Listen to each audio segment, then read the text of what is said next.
এটা ওষুধটা দিয়ে দেবেন, খাবেন, হ্যাঁ গরু হিট আসবে, হ্যাঁ খুব ভালো কাজ। হ্যাঁ এবং যে কোনো প্রকার ওষুধ এখানে পাবেন। ব্যারাগ্রাম, দুপচাচিয়া, বগুড়া।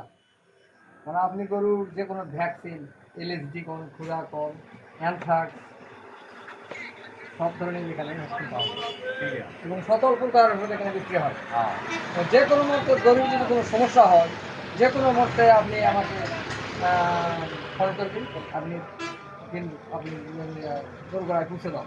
হ্যাঁ ঠিক এবং আছে টেলিফোন করবেন যদি কোনো সমস্যা হয়, মোবাইলেও পরামর্শ দেবেন, কোনো ভয়ের কোনো কারণ নেই। আমি উপজেলা প্রাণী সম্পদ ভেটেরিনারি হাসপাতালে বিগত 6 বছর কর্মরত ছিলাম। ওখান থেকে আসে একটু দোকান দিচ্ছি এবং বাইরে প্র্যাকটিস করি। হ্যাঁ তো এই যে এলএসডি হচ্ছে, বর্তমানে খুরা রোগের খুব প্রাদুর্ভাব বেশি। আপনি গরুকে সবসময় গরুর নতুন গরু কিনবেন, গরুগুলাকে আলাদা করে রাখবেন, যতদিন গরমে রাখবেন, যতদিন গরমে রাখার পর অন্য ভালো গরুর সাথে মিশাবেন। নামতে খুরা রোগের প্রাদুর্ভাব খুব বেশি দেখা দিচ্ছে বর্তমানে, খুব এটা মহামারী দেখা দিচ্ছে। এবং যে কোনো মুহূর্তে আপনি ভ্যাকসিন লাগুক, যে কোনো লাগুক, ফোন দিবেন, আপনি পাবেন। আর আমাদের এখানে দেশি বিদেশি সব প্রকার ওষুধ পাওয়া যায়। গরুর ওলান প্রদাহ হোক, মাস্টাইটিস হোক, কাটে যাক, ছিঁড়ে যাক, গরু হয়তো মিল্ক খাওয়া পড়ে গেছে, হ্যাঁ স্যালাইন দেওয়া লাগুক, ক্যালসিয়াম আছে, সব আছে। যা গরু স্যালাইন করবো, স্যালাইন করে গরু ইনশাল্লাহ আল্লাহর হস্তে স্যালাইন দেওয়ার পর গরু এরকম উঠবে, এরকম আশা করা যায়। যদি কোনো সহযোগিতা লাগে, আমাদের উপজেলা প্রাণী সম্পদ ও ভেটেরিনারি হাসপাতাল দুপচাচিয়া সার্জন আছে, তাদের সহযোগিতা নেব। আমাদের বড় ডাক্তার আছে, ওখানে যাব, তাদের পরামর্শ নেব এবং সেভাবে হিসেবে আমরা কাজ করব। তাদের সহযোগিতা হিসাবে আমরা এই দোকানটা পরিচালনা করছি। এই বলে আমি আমার বক্তব্য শেষ করলাম। দুপচাচিয়া, ব্যারাগ্রাম, বগুড়া। আচ্ছা, আপনি তো অনেক এখানে ওষুধ নিতে আইছেন না?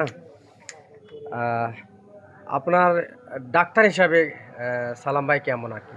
ভালোই মোটামুটি ভালো আছে হাত জোশ কেমন?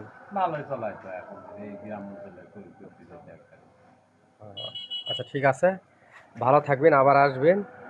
আর গরুর যদি ফুল টুল পরে যায়, যে কোনো মুহূর্তে ফুল পরে গেল, আপনি টেনশন করবেন। অনেক সময় গরুর ফুল পরে গেলে যদি গরু ফুল এখনই ফেলার লাগে, এর কোনো ভয়ের কোনো কারণ নেই।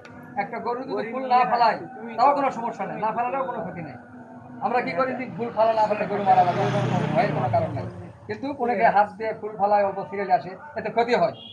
আগে ওষুধ খুলে দেখতে হবে, যদি ফুল না পড়ে সে পড়বে, যদি সে ব্যবস্থা নিতে না হবে। কথা ঠিকই করছিস কিন্তু আগে যায় হুদায় ওষুধ খেলে দেখা লাগে হ্যাঁ, অলরেডি যায় খালি আপনি হাত দিয়ে 1000 টাকা, 1500, 2000 টাকা, এতে কৃষকের পেটে লাত্তি, পকেট কাটে তো লাভ হবে না।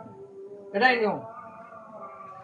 কারণ গরুর ফুল যদি নাও ফালায়, তাও কোনো ক্ষতি হবে না, একটু বন্ধ হবে, হোক সমস্যা কি, কিন্তু ওষুধের দ্বারাই চলে যাবে।